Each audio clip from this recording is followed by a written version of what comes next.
Saludem al migdia de COPE Catalunya el responsable d'Educació del sindicat ACESIF a Catalunya, David Aguilera. David, bon migdia. Bon migdia, Sergi, gràcies. Com valores la petició de les cases de colònies de que hi hagi un diàleg i mitjançant aquest diàleg un acord entre els sindicats discrepants i el Departament d'Educació per les mesures que heu plantejat perquè indirectament està perjudicant a les cases de colònies posant en risc la seva viabilitat? Com veus la petició d'aquest sector, David? Bé, el que veig és que és necessària, no?, aquesta negociació entre el Departament i sindicats d'Educació, perquè precisament el que tenim nosaltres és voluntat de diàleg i poder millorar les coses i les reivindicacions que tenim sobre la taula, que nosaltres mai ens hem aixecat, no?, de la negociació, sinó que el Departament ha signat un acord i d'alguna manera ja no ha fet cas a totes aquelles reivindicacions que han seguit als carrers i que ens tenen tan preocupats.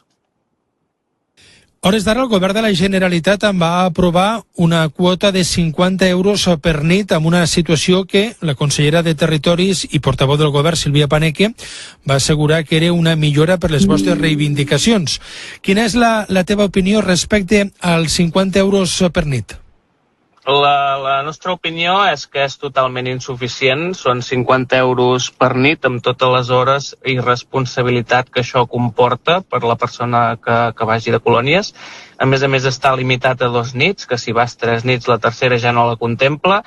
A més, està limitat també a 2 responsables per grup, que si algun grup requereix de 3 persones o més, doncs aquestes persones tampoc cobrarien aquests 50 euros.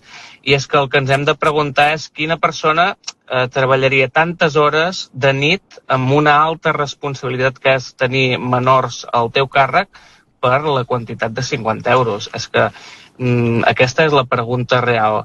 I el que voldria afegir, no?, és que els i les docents de Catalunya el que demanem és que seguin a negociar i que realment es posi el focus en allò que és important, no? Vull dir, en la inversió en educació, en la millora de recursos, en la reducció de ràtios, en la democràcia als centres, totes aquelles reivindicacions que seguim lluitant i que el Departament d'alguna manera ha posat en un calaix i segueix tirant pilotes endavant. Però a dia d'avui, 27 d'abril, te pregunto a tu, perquè és que està a hores d'ara aquí al migdia de COPE Catalunya, ets optimista perquè hi hagi un acord o continua havent senyals de pessimisme de que la situació pot quedar enquistada? És que si no hi ha un acord, la situació no es resoldrà, així com així. I ara amb el tema de les colònies, però és que el que és els claustres dels centres educatius començaran a aplicar estrictament tot allò pel qual estan contractats. I potser totes aquelles tasques que estem fent i que s'han fet durant tots aquests anys de forma gratuïta, altruista i simplement per vocació, perquè el sistema tirés endavant i perquè l'alumnat al final pogués tenir una millor educació, potser es deixaran de fer. El que no pot ser és que tinguem el professorat en aquestes condicions, el professorat demanant auxili, el professorat dient prou i que no se'ls estigui escoltant.